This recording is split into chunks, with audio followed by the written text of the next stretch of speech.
Welcome to the program. I'm Mark Imperial. This segment's being brought to you by booksgrowbusiness.com. It's the place where professionals and entrepreneurs publish to grow their businesses and to leave a legacy. We're doing a series of business spotlights on remarkable people, places, and things from around the country and even in your town. Joining me on this segment is Katrina Sawa. She's known as the Jumpstart Your Biz coach because she helps entrepreneurs make more money doing what they love and fast. She's also the creator of the Jumpstart Your Marketing system. Katrina, welcome to the program. Thanks, Mark. Happy to be here. I love books. I love helping authors get published. It's awesome. Right on. Katrina, tell us a little bit about the Jumpstart Your Marketing system and who it's for. Who does it help?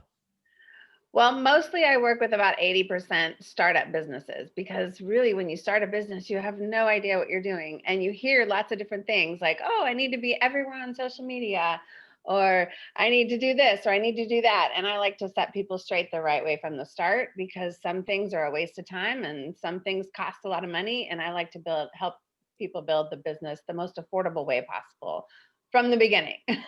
On these startups that you help, what types of industries are they? Is it a wide range, or do you find a large number of a certain industry that reach out to you?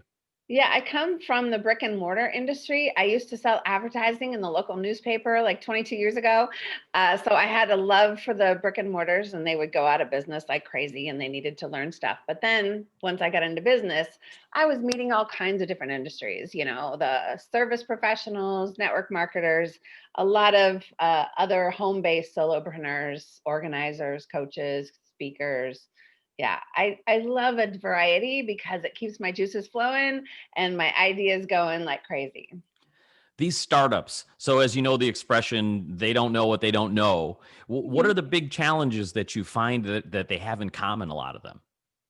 Well, they get kind of bright, shiny object syndrome, right? You've heard that, where someone has really good marketing and convinces them that they need this thing, and then they buy the thing, and it could be 500, but it could be $5,000. It could be $20,000, and it may not be the right thing for them right then. It's really important to make sure you get the steps that you need to take in order of importance when you start out. Otherwise, you're wasting time and money in the wrong places. Doesn't mean it's not a good strategy or a good program or whatever, but there's an order of importance to do things in to get your goals accomplished and start getting income in the door so that you can move forward. Let's explore that a little bit, shall we? Tell us a little bit about, like, what should people get in order? Uh, what steps do you walk them through?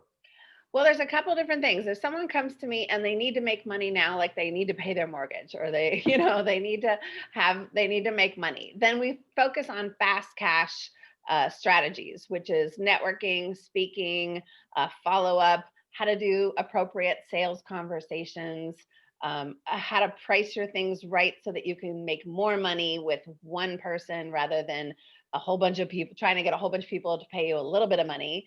Um, if that's the case, then we focus on those things. And the secondary step would be to build the website or put in some of the online strategies and automation and stuff. If they have money and they have income coming in already, or can afford to wait a month or something, to get some of the systems set up, then we focus on the foundational pieces, the website, the branding, the other things. But it depends on how people come to me, what their order of importance is. What kind of mistakes do you find people making when it comes to doing this orders? Do you find people focusing on the wrong things? Yeah, well, they don't know the order. That's the thing. If you come from corporate or if you have been in a few different jobs, but you're not really used to promoting yourself or used to having your own business, or even if you are and you're dabbling in something different, it could be a whole different set of steps that you want to take.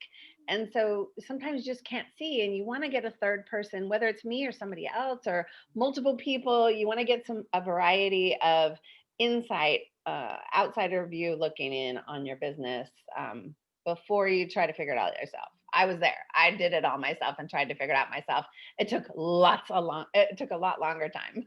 So you bring up a really good point is if folks come out of corporate world or if they, come out of school, if you will, and gain a new skill set, oftentimes the marketing and advertising to get a client is sort of an afterthought, isn't it? Talk about the importance of getting a client and focusing on that. A lot of times people will be want to be a coach, or they'll take a certain certification or a training, and they'll get the skill and they'll be like, yay, now I'm confident with what I'm doing. But it's like, oh, nobody's knocking down my door, nobody's calling me. Oh, I have to market myself. I would say about 30% of the people who do that don't want to be in sales and marketing, don't want to do those kinds of tasks because they're not comfortable. Some people can learn it and be more comfortable. Some people are still not comfortable regardless of what they learn and implement. So you want to be careful, because entrepreneurship is not for everyone. You have to be in sales. You have to master marketing. It doesn't mean you have to do it all yourself, but you have to really know how to promote yourself and get yourself out there, or you're not going to make it.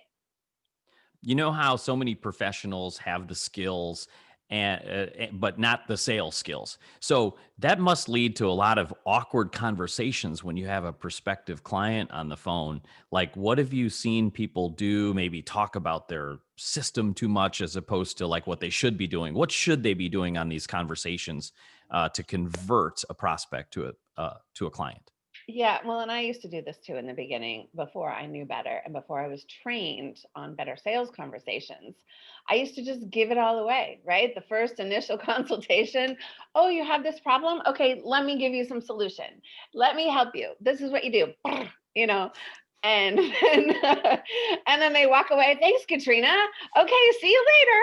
And I'm like, but wait, there's more, And so you have to learn how to ask and not give so much, right? And oh, that was the hardest thing for me to learn. I mean, I've done live events and all that, and I put so much content in there that people would literally have stuff to do for months after my event. So they would never want to buy my next step because they were good. So don't do that. Yeah, could you give us an example of not doing that and what to do instead? Yeah, instead, you want to ask lots of questions. So you want to be the interviewer, so to speak. You want to go deep with people too. Like I had someone cry the other day on a call on an initial consultation. It's not my goal to make someone cry, but every once in a while, when you get to the heart of what they really want, like if you're a health coach or someone who serves people in their health and wellness, you need to get to the core of why they want that change, why they really want a transformation in their body or their life or their whatever.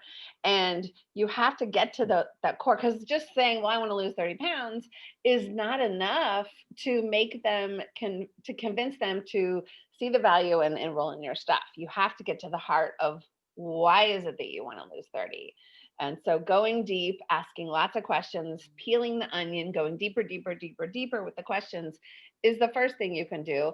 And then being able to be intuitive with, oh, it's not deep enough, or I see what's going on here, and being able to evaluate and analyze the situation and then talk to them and say, look, this is what I've seen. This is what I've heard from you. Would you like to talk about how we can move forward and how I can help you? And then you talk about the transformation you will provide, not give them the transformation. Ah, that's sage advice. Katrina, tell us a little bit about what inspired you to create Jumpstart Your Marketing, the system, and coaching others. How did you get started in the coaching industry? It was my love for the small businesses when I was in advertising, and they would literally come in, or I would knock on their doors and they're like, hey, do you want to run an ad in the paper? And they'd be like, yeah, here, run my business card in the paper and run it for a week and we'll see what happens. And then I'll let you know if I want to do more. And I'm like, look, I'm not running your business card. Nobody cares about your logo or your fax number.